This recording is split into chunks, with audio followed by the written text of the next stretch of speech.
Hey guys, welcome back. Illusion here with you again, like always. Back for another episode of the modded single player series. So, the last couple episodes we've been working on, kind of the ore plantation, is what I'm going to call it right for now, until I figure out another name. Last episode we worked on getting the power set up, and ready to kind of move into phase 3 of this, and that's the actual ore processing of the ore processing plant. So let me jump over. What's this? Oh yeah, project chest. Let me jump over. Farm is running fine. Logistics pipes are running fine. I did make a little change to actually have to start pulling melon to here instead of to the squeezer, because with everything that I'm getting from this, the plant oil is actually backlogging and I'm actually short on ethanol, as you see here. So I made that little switch. Otherwise, everything's fine. 349 buckets of biodiesel ready to roll at a moment's notice. I did a little bit of ghetto vanilla automation here with just a redstone torch in this. I thought in older versions you could flick this with a hammer to invert the redstone signal. So I'm still trying to figure out how I want to automate this. Steve's Factory Manager would be an easy way to automate it. I don't know. There's a couple ways to automate it. I just don't know what's going to look right, and so I'm going to wait a little while. But otherwise, keeping power topped off for 75 and 98%. So less than 75% kicks back on, kicks back off at 98%. So that keeps my power pretty much good to go. I did make, so I took some ender seeds, and if you didn't know, ender seeds actually will give you 4,000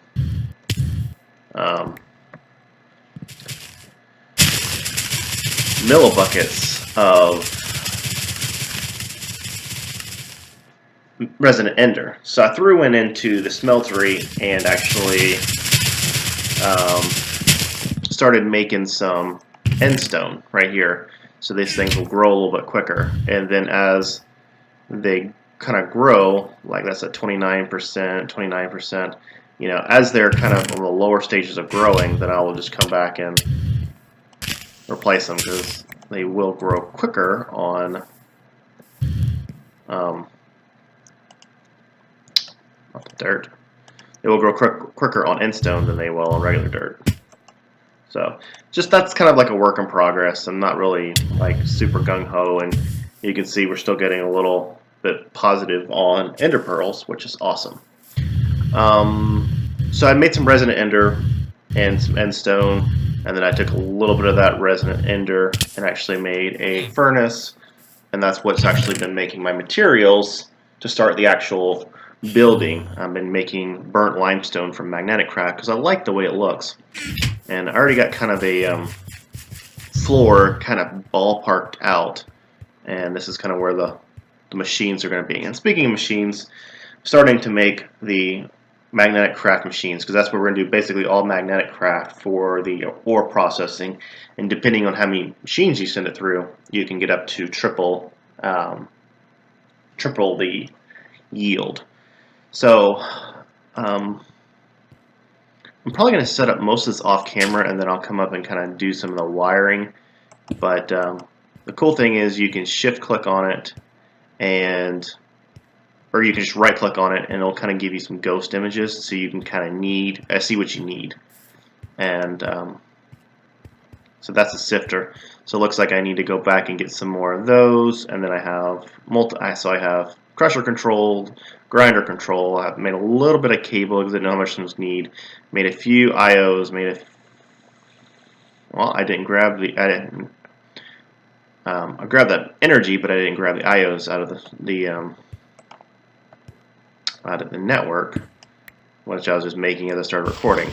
So I'm probably going to set this up off camera because it's my first time playing with magnetic craft, and I don't really have a set plan of how I'm going to lay things out.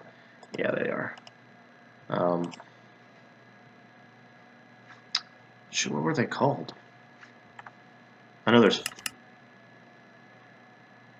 multi-block component. Yeah. So it looks like I'm going to need a few of those. So that's what I'm going to do right now. I got most of the pieces and parts made up with just, making them, just putting the pattern into the logistics pipes and then just requesting off of it whatever I need. So I'm going to work on that for a little bit, and I'll bring you back for kind of the setup and wiring and getting it all ready to go. So I'll see you in a second. Alright guys, I'm back. So I've been working here, got all the multi-blocks placed down. So we have crusher, grinder, sifter. So this will kind of work through the 3 stages of magnetic craft, and it will each chance actually you'll get around a little over 3 ingots, or 3 dust I should say, out of every ore, with a bonus chance of, like, if you're doing gold you might get copper, if you're doing iron you might get nickel, that kind of stuff. Also threw down a crusher from Immersive Engineering because I wasn't sure if everything was going to be able to process through here, so I just stuck this down here, just kind of as a last resort. Made 2 resonant furnaces with the rest of the Enderium that I had, because I made 12. So 2 there and then 1 over there. And then I have this shelving unit from Magnetic Craft that I'm going to act, I think, kind of like as a buffer chest. I don't know. I don't know how this is going to work with the interfaces and logistics pipes. So we're going to find out very quickly. I do not want to stick that in there yet. So I'm in the process of just kind of laying this stuff out right now. And the next thing I'm trying to work on is where the power runs. So that looks like that runs there.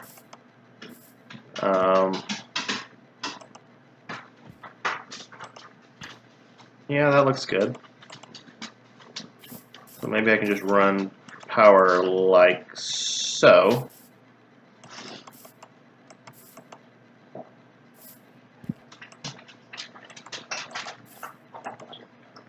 Wow, did I have a good, well, so I think that'll work. Or what I could do, I did bring some more extra copper, and those are the dogs drinking, so if that's what you hear. I came outside. I don't know if that'll work right there. So we'll kind of play with that. And also made an RF alternator. It'll generate a magnetic power, which is electricity, using redstone flux. And then I already ran a piece of enhanced energy conduit over from the generator side over here onto the sidewalk over here. So we need to figure out where we're going to get power run up. How about right here-ish? Let's see, like a good spot. So I'll make just a little bit more cable, probably. I don't know, maybe not. Okay, let's see which way this... Did I place it down the right way the first time? And that looks like it has, based on Walia, it actually has power. So let me figure out how I want to get out of here. Actually, get way out over here. So do you have, oh, you do have power. Excellent. Do you have power? You do. And do you have an interface?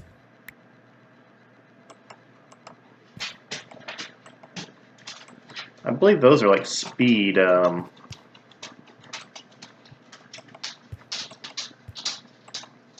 how do I know if this thing has power? Does it not have like an interface or anything? Okay. So let's do a little bit of testing. Let's go over here, grab a piece of iron, stick it in there for process. Wow, that was fast. So 1 iron chunk. We'll take 1 iron chunk in there, invalid number. Call from Okay. invalid number. So that comes off the back. So iron rubble. Call from invalid number. Call from invalid number. What do you do with iron rubble?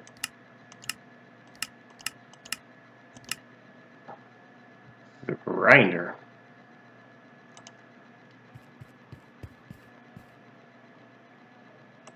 I thought we just did that.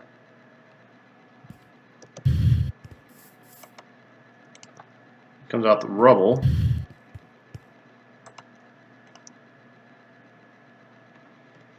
Or pebbles.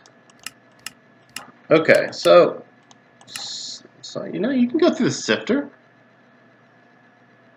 Blood Moon again. Seriously, this is the third. I've been playing for an hour and a half, and this is the third Blood Moon.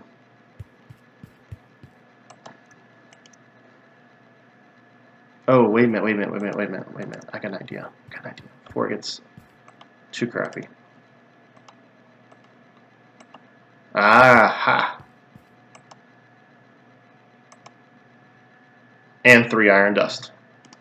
So you can see there is a way to get ore tripling out of this. It looks like I need to set it up with, and that's why I brought out the logistics pipes, because I think logistics pipes can basically, hopefully, just, you know, we can whitelist all this stuff and have it sorted as it come out one machine and goes into the next. So, I'll go ahead and cook those off for me. Unfortunately, it doesn't have a valid inventory. So what I can do is I can just do this. And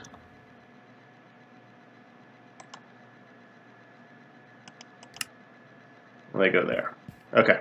Alright, I'm gonna finish working a little bit because it sucks to record during the Blood Moon, but there's nothing to spawn in here, so I'm not worried.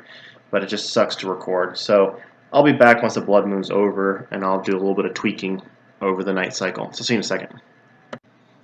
Alright guys, back. So Blood Moon over, and I think I have everything wired up. I think. Kind of just went through and kind of was checking all my connections, make sure that I don't have any, you know, you don't have any junctions where it doesn't have a basic logistics pipe. My next question is whether the machines will auto pump or auto, you know, push into the logistics pipe network, or if I have to put an extractor pipe on there, because if I break this does act as an inventory. So that makes me a little worried, a little concerned, but I will find out very soon. So what I'm going to do is I'm going to grab now the pain, no, I shouldn't say the pain, but the interesting part about this is kind of going through and setting everything up, setting up all the whitelist. So now I want to try to see if this will actually extract out.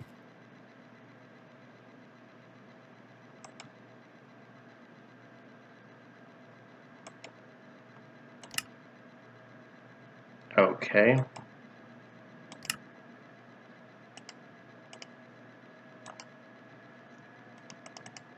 Well, that's not exactly what I wanted.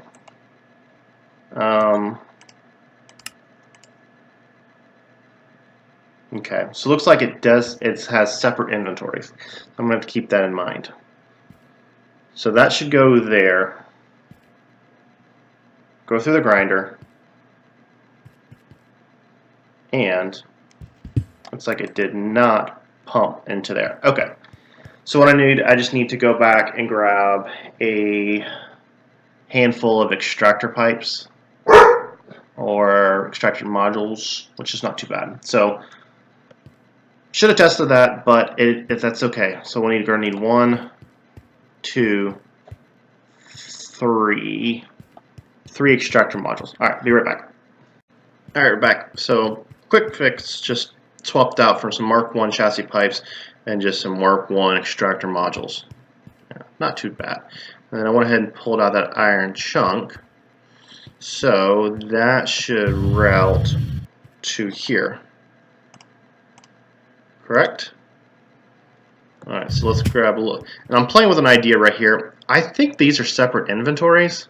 So I'm going to basically have iron ore on the top, and then the bottom shelf should actually have output. So we're going to try that.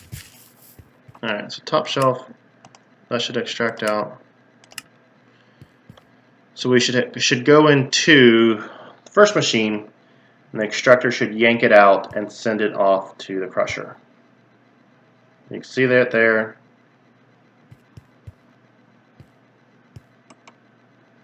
Oh, okay.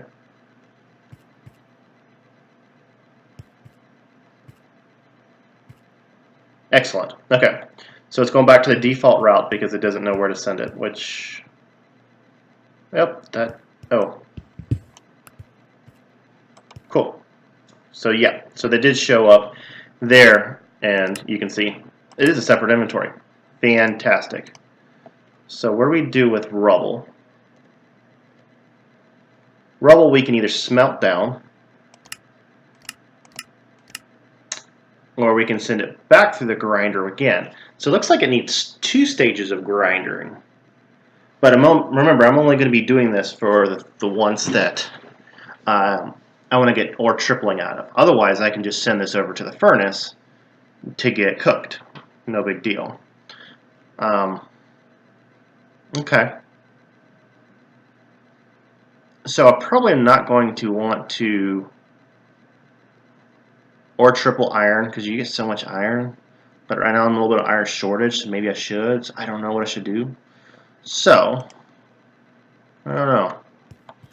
Let's do, now copper, we get so much copper, that will definitely just be a more doubling. Alright. So we'll set you to accept copper ore. And then just stick this in the top inventory. Okay, should get yanked out. And don't worry, I'll speed up these pipes a little bit as I go, but I needed to get the foundation. And I like how it has like a little ghost image there. And that should pop right back out. And come back to the shelving unit. Fantastic. Copper chunk. Now copper chunk, we could also just straight up cook into 2 ingots. Well,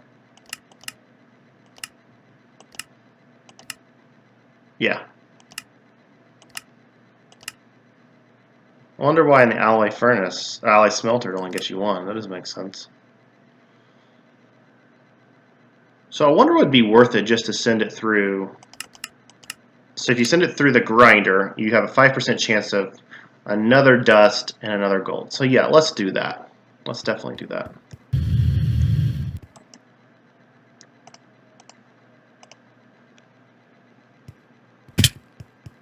So this will be kind of the tedious part, but it's also kind of fun. Well, it'll also be kind of fun at the same time to kind of, work through all the logic, because that's eventually I'm just going to have the Steve's carts just pumping right into here, and then it's just going to do its thing and not have me touch it at all. But so yeah, it's a little overly complicated, but it's also fun. All right, so bottom shelf. And then we have copper rubble. And what we'll do is set that for copper rubble. That should extract.